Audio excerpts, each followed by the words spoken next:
tal, Kelly? ¿Cómo estás? Hola, Enrique. Mucho gusto de tenerte por este medio también y para conversar y compartir un poco, saber tu conocimiento, tu sensibilidad literaria en esta serie de entrevistas a escritores que residen en los Estados Unidos y representando diferentes estados y ciudades de la Unión Americana. En tu caso, como habíamos señalado antes, sería Florida y Miami particularmente. Es un gusto conversar contigo, compartir, escuchar tus poemas, tus experiencias literarias. Antes de empezar la entrevista, me gustaría que nos comentaras a los múltiples millones de seguidores en las redes sociales de la Ninfa Eco, en Twitter, en Instagram, en el podcast de la Ninfa Eco, en Telegram también, un poco sobre ti, sobre que nos compartieras un poco quién es Kelly Martínez Grando y un poco su trayectoria, empezando por ahí y después vamos fluyendo en... Perfecto. Bueno, lo primero es darte las gracias y darle las gracias a todos por la invitación tan divertida, además. Bueno, yo nací en Cuba en 1980, no tengo ningún problema con decir mi edad, y en 1993, cuando tenía 13 años, nos fuimos a Venezuela, mi familia y yo, y en el 2014 emigramos todos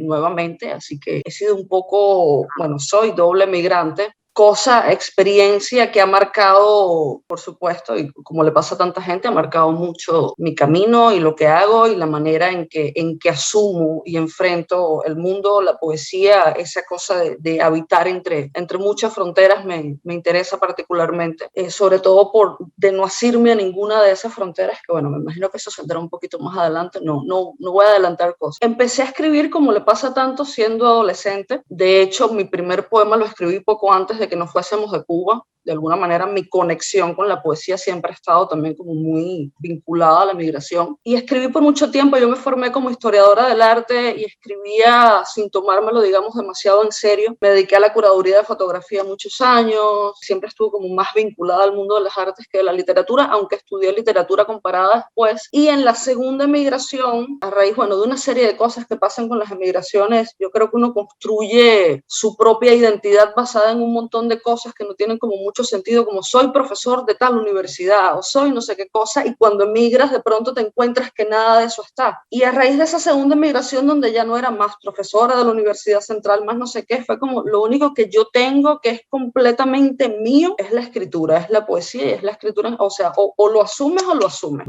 que no depende de ningún lugar, que no depende de absolutamente nada. Y eso me sirvió para terminar de asumirlo seriamente y bueno, publicar los 2 libros que llevo publicados hasta ahora. ¿Puedes comentar un poco sobre esos maravillosos libros? Sí, bueno, el primero se llama Médula Oblongata, es un libro muy pequeño, bilingüe, traducido por Margaret Randall e ilustrado por una ilustradora venezolana fantástica que se llama Ivette Díaz. Es un libro básicamente, y por eso el título Médula Oblongata, la médula oblonga es donde se concentra prácticamente todo lo que somos, nuestra capacidad de movimiento, nuestra capacidad de lenguaje. Es un libro justamente sobre lo que está en el núcleo de eso que uno es, o en este caso de lo que yo soy: escritura, emigración, memoria, que es un tema muy importante para mí. Entonces es un libro, es una médula oblongata, es un libro concentrado y por supuesto con todos los defectos de un primer libro, ¿sabes? Que yo le digo a los primeros libros, los libros de la vergüenza, ¿sabes? Uno siempre dice,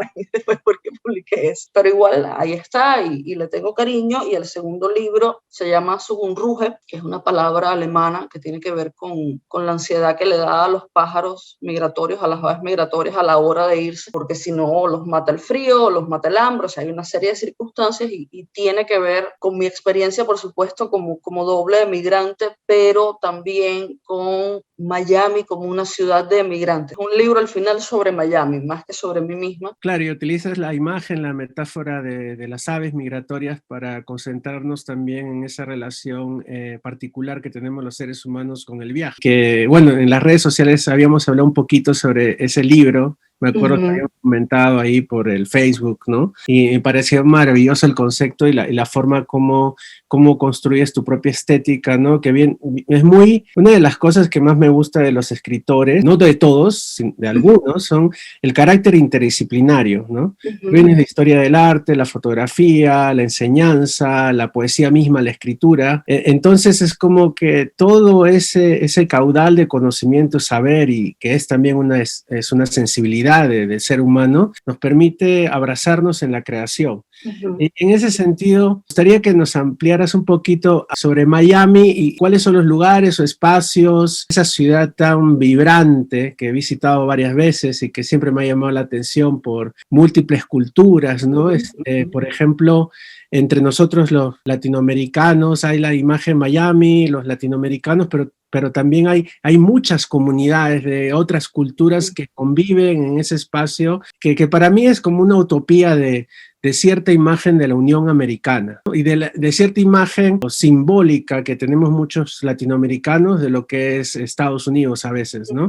Pero una de las cosas que quizá, por eso es esta serie de entrevistas, 8 poetas, 8 estados, trata de buscar eso que a veces en estos eventos, en estas conversaciones no se da, es decir, buscar no tanto, en este caso, lo turístico de Miami, las playas, qué sé yo, y todo eso, y la movida nocturna, ¿no? Que es tan famosa, pero sino la parte cultural, la parte de la creación. Para ti, Kelly, como artista interdisciplinaria, ¿qué lugares, qué espacios tú visualizas, conectas de esa tu ciudad, ¿no? Donde habitas, Miami, con tu creación, con tu propio trabajo creativo? Miami tiene, tú mencionabas el hecho de distintas culturas que se mezclan, incluso más allá de las hispanohablantes, porque Sí. también hay mucha gente del Caribe angloparlante, muchos rusos, muchos judíos, o sea, hay una cosa con eso que yo creo que es parte del mito de Miami, que tú lo mencionabas de la hermandad. Yo creo que, a ver, no es que no haya hermandad, pero es una ciudad muy atómica, o sea, muy donde Sí. los venezolanos están con los venezolanos, los cubanos con los cubanos, y así cada quien. Eso está empezando a cambiar, cosa que me parece maravillosa. Traigo esto a colación porque yo he tratado de que mi experiencia con la ciudad sea todo lo contrario.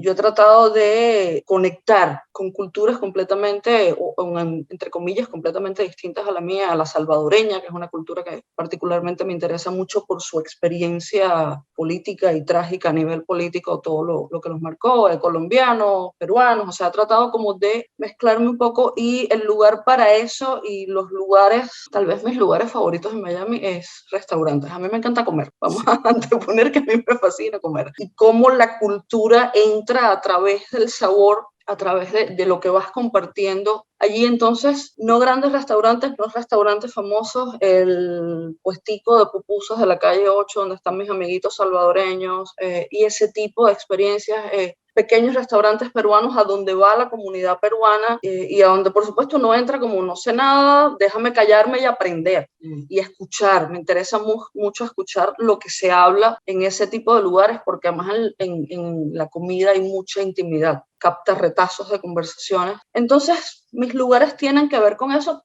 y por supuesto otros lugares ya así más grandilocuentes, digamos, Coral Gables, que es un lugar precioso en la ciudad con un montón de historia. Las murallas más viejas de la ciudad están en Coral Gables. La Ermita de la Caridad del Cobre, que es un lugar importantísimo para los cubanos, es el lugar de devoción y de dolor también, a donde uno va a llevar los deseos y las penas. La comunidad cubana, todos de una forma u otra somos devotos de la Caridad del Cobre, aunque digamos que no, o sea, está ahí. Pero eso es un Miami de muy pequeños lugares. El Miami grande, el Miami de la playa y la fiesta loca en la noche no me interesa, ni en Miami ni en ningún lugar. A mí me gusta lo breve y las fronteras, lo que te decía, lugares donde se cruzan culturas. Eso que tú comentas, que cuando te escuchaba, conectaba mucho con tu saber, con tu conocimiento de fotografía, literario, conocimiento de historia del arte. Y yo creo que lo que tú nos compartes aquí es creo, lo que uno quiere escuchar, lo que uno quiere de alguna manera percibir y sentir de un verdadero creador. En ese sentido, tú eres una verdadera creadora, a mi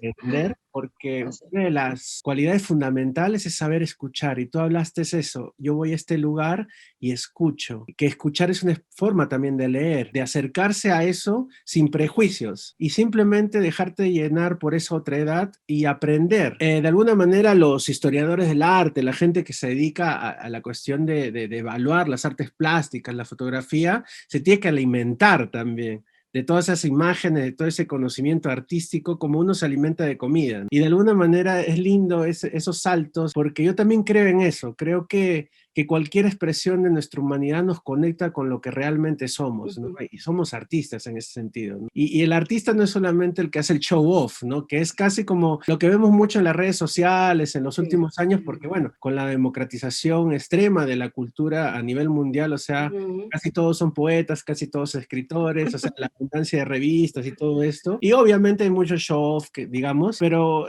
la cosa central de, por ejemplo, ¿no? O sea, las publicaciones están ahí, las entrevistas están ahí, pero lo que queda en el corazón del verdadero creador es ese sentido de la vida, de por qué estoy aquí. O sea, por qué el arte está ahí conmigo, por una publicación, por un libro, por un evento, por un premio. Yo creo que el arte va más allá de eso, ¿no? Y es lo que tú nos has comentado con claridad, o sea, es acercarse, por ejemplo, a ese restaurante salvadoreño y apreciar con un corazón puro, en ese sentido abierto, ¿no? Al otro, sin prejuicios y dejarse alimentar para renovarse en espíritu y en arte. Sí, sí. A ver, eso que decías de por qué uno crea, yo creo que todos caemos en la trampa en algún punto del camino de querer fama o reconocimiento. A mí me gusta más la palabra reconocimiento que fama. Creo que el reconocimiento es más duradero en el tiempo que la fama. La fama enfervece. Sí. Y está bien. Yo creo que está bien que uno quiera cierto reconocimiento y que lo que uno hace también, bueno, llegue a otros lugares. Y por qué no, y que lo mencionen una vez en una revista y ganarse un premio, está bien, pero ese no puede ser el motor de un creador, nunca.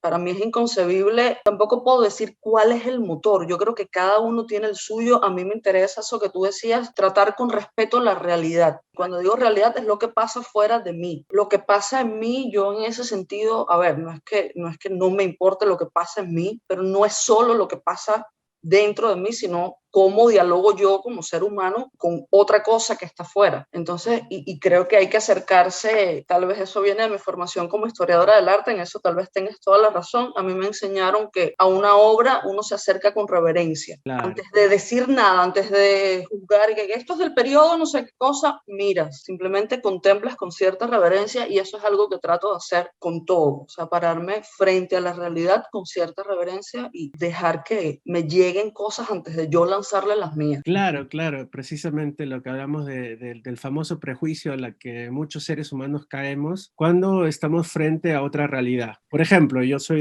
nací en Perú y he vivido en muchos lugares de Estados Unidos y se habla mucho de la comida peruana, ¿no?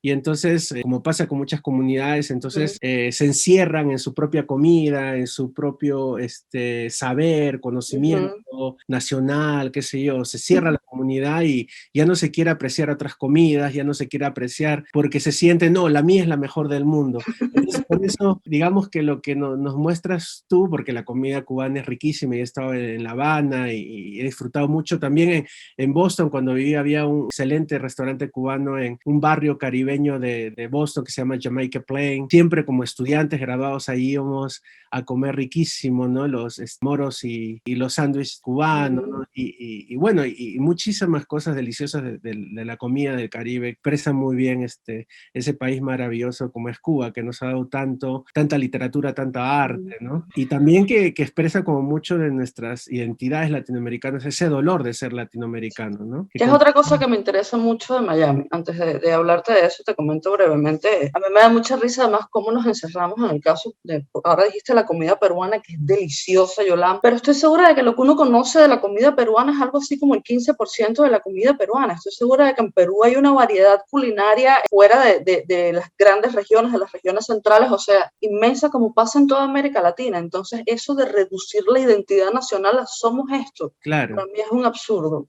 A mí me interesa mucho de Miami, entre otras cosas, cómo todos nuestros dolores nacionales vienen a parar a Miami, convergen en Miami. Cuando digo dolores nacionales, la historia del Perú, como toda América Latina, es una historia muy convulsa. Por ejemplo, todo lo que han atravesado en la historia moderna, por no irnos atrás a la conquista, etcétera. La historia moderna de El Salvador es una cosa atroz.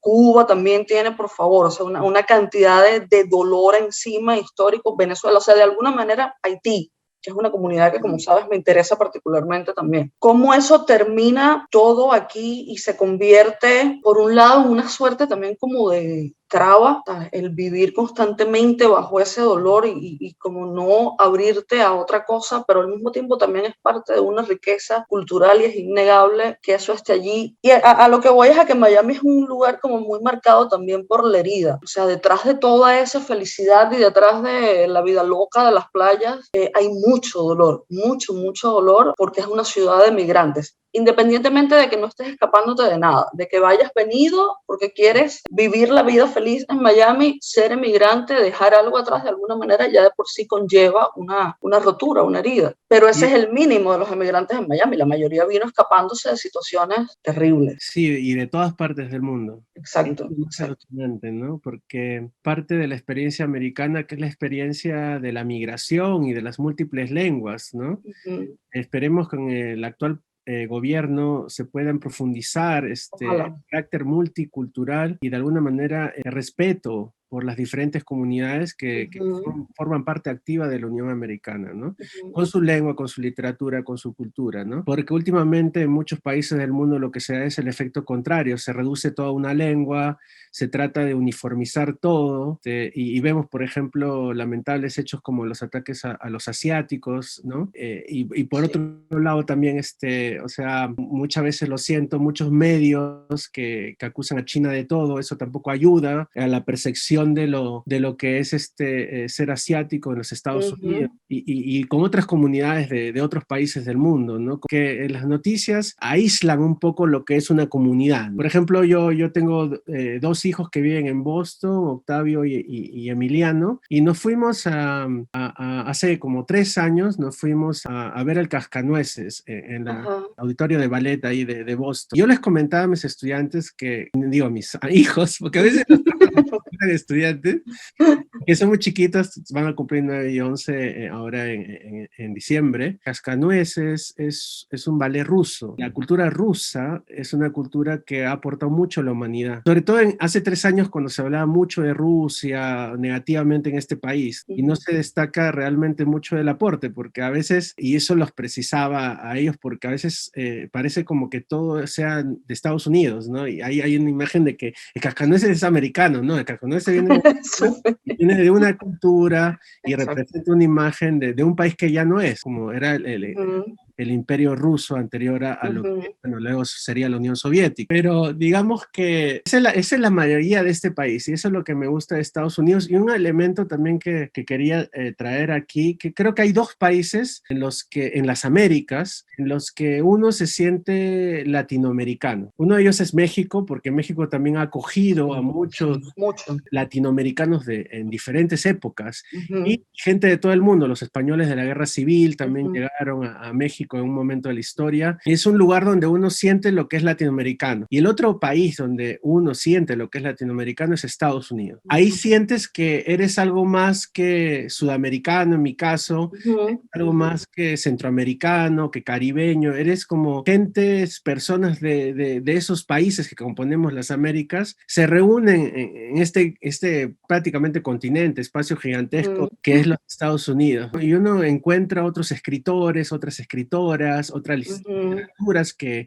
no había leído antes. Por ejemplo, en Estados Unidos leí mucho más literatura mexicana que nunca en mi vida, que había leído en Perú, y así, ¿no? Y cubana también, ¿no? Que no se lee en Perú. Ahora con la globalización va cambiando poco a poco, pero yo creo que ese sentir de lo que es el saber y la comida latinoamericana, de su Uh-huh. literatura, se siente mucho en Estados Unidos, y tú que trabajas en la industria editorial también lo sabes muy bien, que se está expandiendo mucho Sí, más mucho, mucho. el efecto del español, y si nos puedes comentar un poco sobre eso también, o sea, ¿cómo sientes el futuro del español, ya que tiene un presente muy sólido en Estados Unidos, aunque depende de las políticas de los diferentes estados o gobiernos para realmente lanzarlo así de una manera más dominante? Sí, a ver, yo creo que va a seguir creciendo, creo, y de hecho lo he leído en 400.000 noticias, cómo la población de Estados Unidos va a ser probablemente en mayoritariamente hispanoparlante. En cuanto al mundo editorial, va a seguir creciendo, cada vez es mayor la demanda de autores hispanos, ya sea traducidos al inglés o en español mismo. Por ejemplo, en las escuelas hay mucha demanda en este momento, porque es la segunda lengua más hablada en el país. Lo que tú decías de la comunidad latinoamericana, a ver, no es nuevo, empezando por el territorio que le quitaron a México descaradamente, ¿sabes? Y todo. Este estado, Exacto. todo era en México. Exacto, exacto. Hemos estado aquí y es una historia fascinante, la de los latinoamericanos en Estados Unidos. Muy triste por un lado, pero fascinante por el otro. Estamos aquí desde mucho antes de que esto se consolidara incluso, digamos, como república, aunque no es realmente una república, o sea, ¿cómo se diría? Denominación política es otra cosa. Y vamos a seguir estando y hay que asumirlo y hay que asumir que somos una fuerza. Tienes mucha razón en que depende mucho de quién esté en el poder, que esa fuerza crezca o no, y me contradigo a mí misma, al mismo tiempo no depende de eso. O sea, yo creo que las cosas, independientemente de qué esté pasando en la esfera política y en el poder, cuando las cosas tienen que ser, son. Y nos hemos ido consolidando como una fuerza en todos los sentidos, cultural, laboral, empresarial. Cada vez hay muchísimos más hispanos dentro del mundo empresarial, cosa que me parece fascinante, que ya no seamos solamente los que hacen el trabajo, o sea, sino que también, bueno, haya un poder económico que yo creo que es importante para el desarrollo de cualquier sociedad y que eso esté en manos de hispanos, ¿no? Está el caso de Richard Montañez, que es uno de los más famosos en este momento, que es el que creó el chito este picante, el dorito picante, Sí, sí, sí.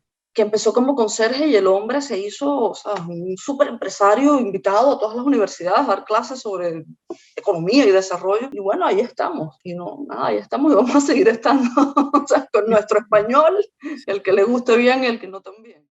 Y también lo que nos trae, yo creo, a Haití para los latinoamericanos, aparte de lo literario, es lo que no queremos hablar, que es el racismo que existe en nuestros pueblos, Pero por la supuesto, por discriminación, ¿no? O supuesto. sea, caso de República Dominicana, todo lo terrible que le Sí, hicieron a los sí. haitianos, ¿no?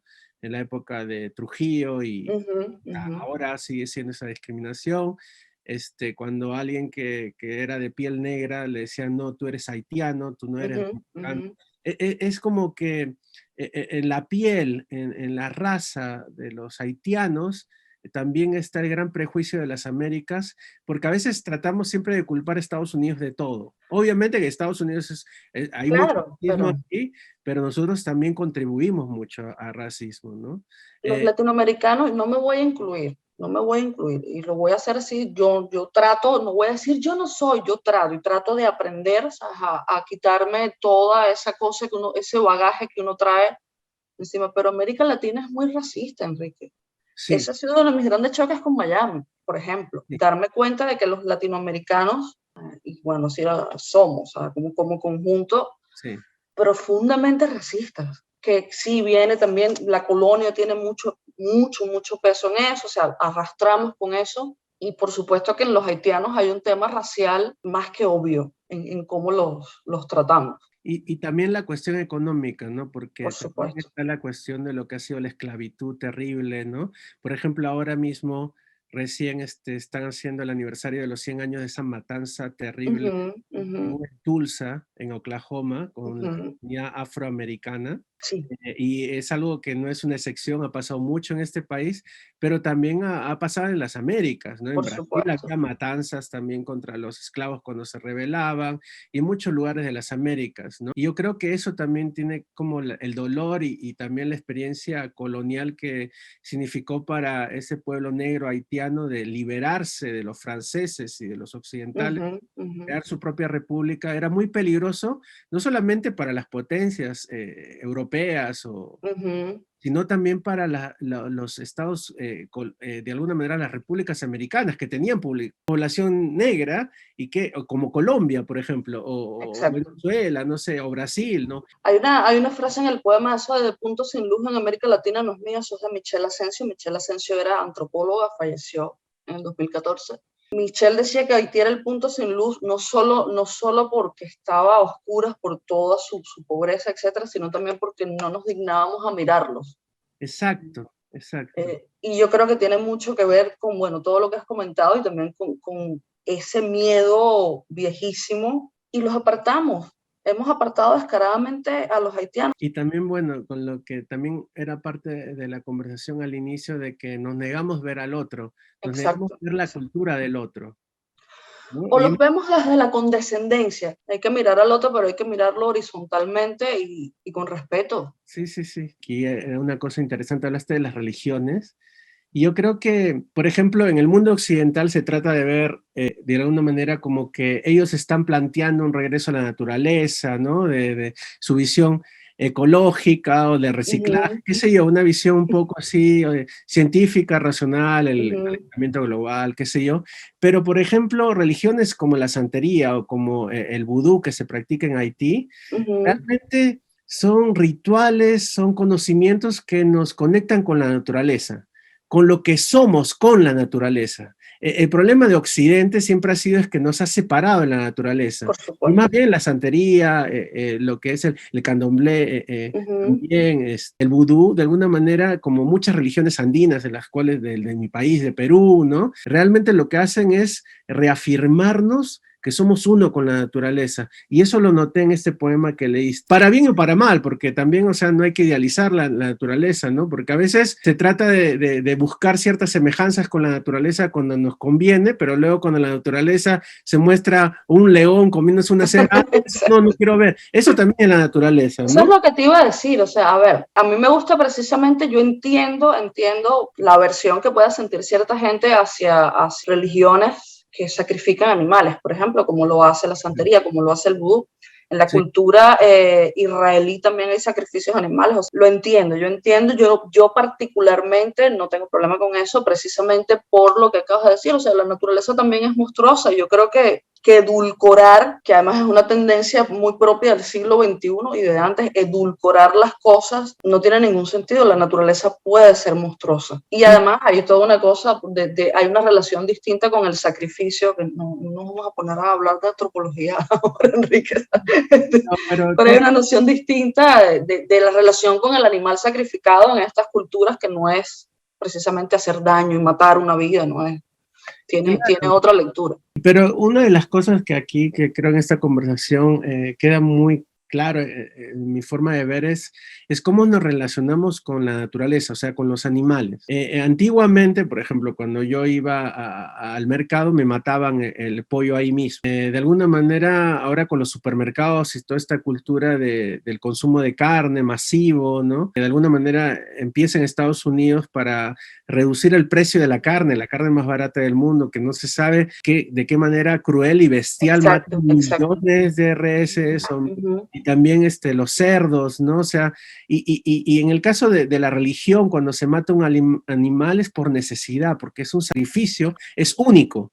Exacto. No es como esas granjas así mecanizadas, industrializadas que existen en todas partes del mundo, donde se Exacto. matan cientos de millones de animales a diario, no para alimentarnos en el sentido de lo que necesitamos, sino por gula, solo por gula, Por dinero, por por dinero. dinero. Eso, por ejemplo, ahí yo sí, en eso estoy mil veces más en contra, en toda la cosa masificada de las granjas, no lo soporto, me parece que tenemos que volver a una ganadería y a una relación con los animales de alguna manera como la que teníamos antes, que era una relación mucho más respetuosa. Yo lo veo, las comunidades indígenas del Amazonas, lo veo todavía en los campesinos. Hay campesinos en infinitos lugares del mundo, pero en Cuba, por ejemplo, todavía, que le agradecen al animal que matan para comer, porque ese animal los va a alimentar. Exacto. Y me parece una cosa hermosísima.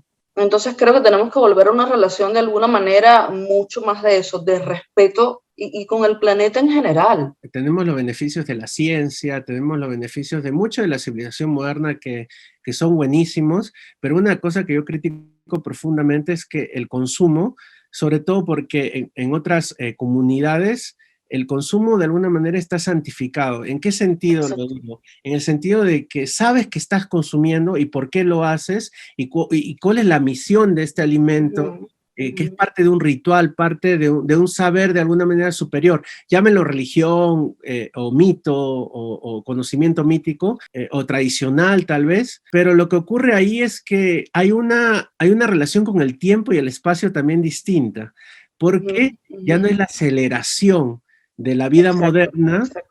Uh-huh. de querer consumir 100 hamburguesas, 200 piernas de pollo frito, es decir, el problema yo creo del mundo moderno es que separó el consumo de la naturaleza y lo convirtió en algo más bien racionalista, ¿no? Y de esa manera llenamos los supermercados de cosas que no conocemos y que luego consumimos y nos volvimos consumidores y vamos destruyendo el planeta de esa manera, ¿no? Y que se mecanizó la vida en todos los sentidos, sí. y no está bien, y tampoco, no es que uno va a volver como, ay, voy a volver a la cueva a pintar búfalos, a pescar con mi, pero un equilibrio, o sea, entre las cosas, entre lo que fuimos en algún momento y entre lo que somos ahora, tiene que haber un equilibrio. Nuevamente no es por un tema de, ay, bondad, qué buenos somos, si se acabó el planeta, se acabó todo. O sea, para mí es un hecho absolutamente racional, como bueno, o sea, si esto se acabó, ya, se acabó todo, porque aquí vivimos, punto. Si tu casa se incendió, o sea, es lo mismo. Entonces me cuesta mucho entender que,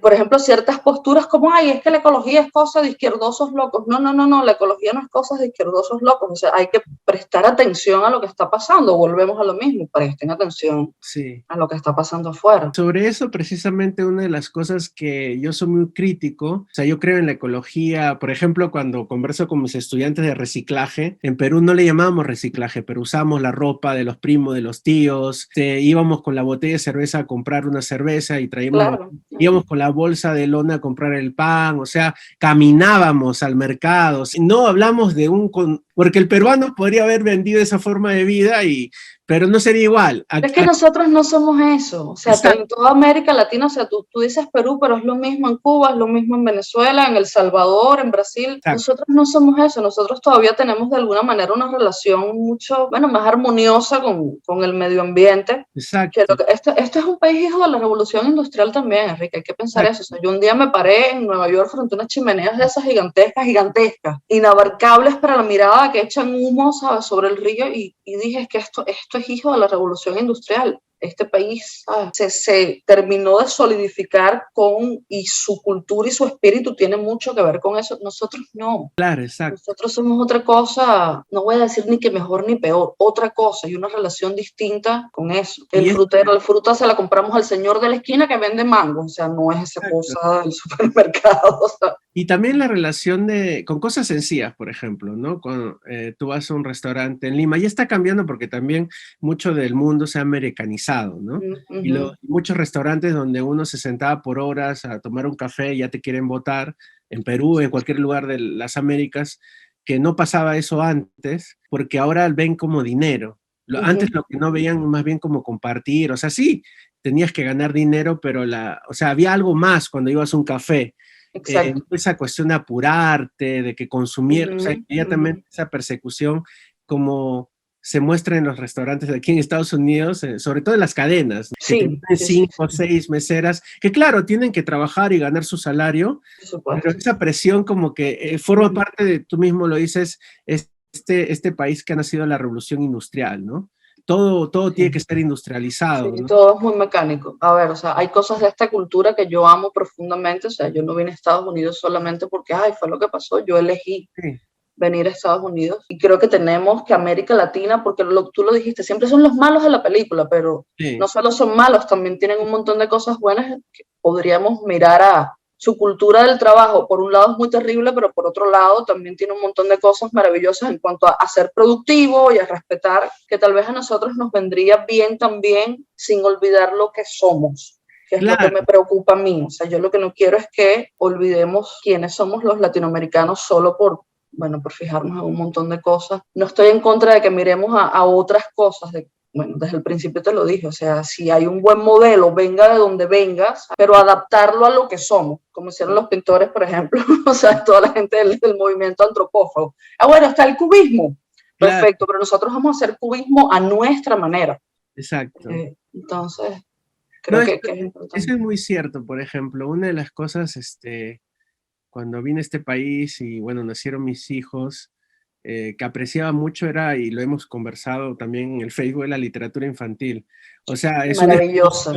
La literatura infantil querida de Estados Unidos desde siempre. La pasión de la literatura infantil que había en Perú, que no había prácticamente. ¿no?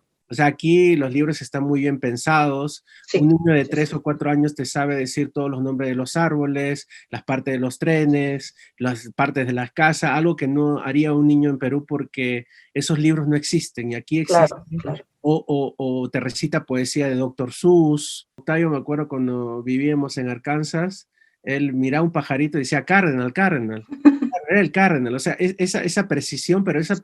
forma parte también de la herencia de la cultura americana. Por ejemplo, una de las cosas que que muy pocas personas saben, lo que es la Navidad y el personaje de Santa Claus en Estados Unidos nace de un poema, la noche Ah, antes de la sí. Navidad. Y es Ajá. un poema hermoso que de alguna manera crea toda una tradición, de alguna manera que transforma este país. O sea, pero viene de la poesía misma. Y es A esa, mí sí, es- me maravilla de Estados Unidos para tomar, o sea, en el pueblito más pequeño de este país, el más insignificante, hay una biblioteca exacto, pública. exacto. Benjamin Franklin, ¿sabes? El loquillo de Benjamin Franklin se preocupó porque hubiese una red de bibliotecas en todo el país y lo logró. Exacto. Yo me he encontrado, Enrique, seguro tú también, en eso, los pueblos más insignificantes, museos con obras que tú dices, ¿cómo vino a parar en Orlando? Exacto. Además de Disney, hay un museo de la Tiffany Sí, maravilloso, maravilloso, bellísimo museo de la Tiffany gigantesco, como todo aquí, gigantesco. Entonces sí, hay y yo creo que es importante también rescatar eso de Estados Unidos, o sea, hay como un lado muy luminoso también de la cultura estadounidense, que no es solo esta cosa de consumir mecánica, no sé qué, sí. que es muy bello también. También, bueno, que protege muy bien sus espacios naturales, ¿no? Todo el Mucho, sistema, o muchísimo. sea, las bibliotecas públicas de Estados Unidos son maravillosas, de todo el país, en todo, como tú me has dicho, en cualquier pueblito hay una muy buena biblioteca pública, y además tienen un sistema de préstamos espectacular, ¿no? Que si tu pueblito no tiene ese libro, te lo traen de otra ciudad más grande. Es una eh, maravilla. los parques nacionales, se ha pasado el tiempo volando. Sí.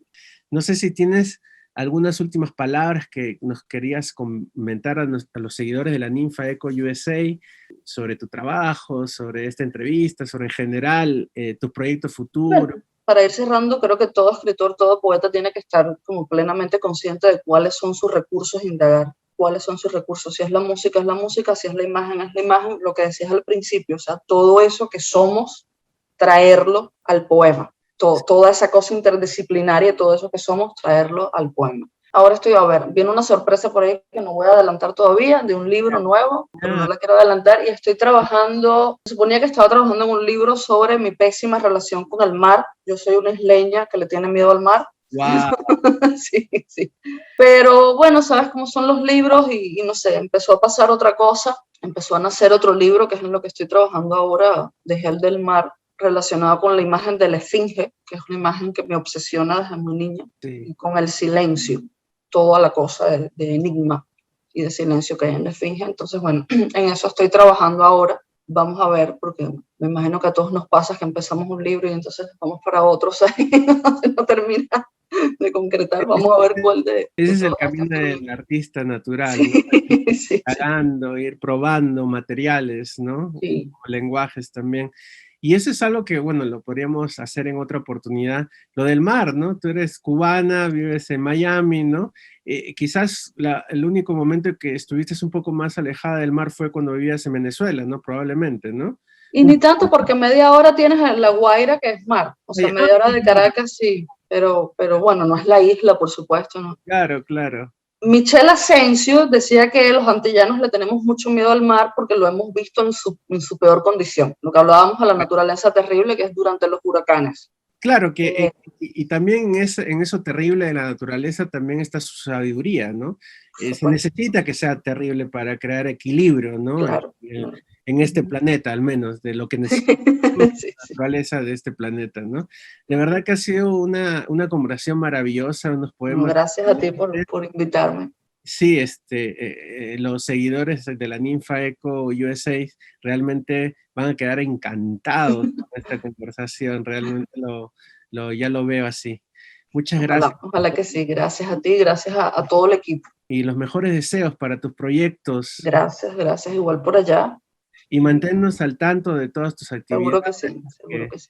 eres una artista interdisciplinaria fascinante realmente. Gracias, Muchas Enrique, gracias por gracias. todo. Gracias a ti.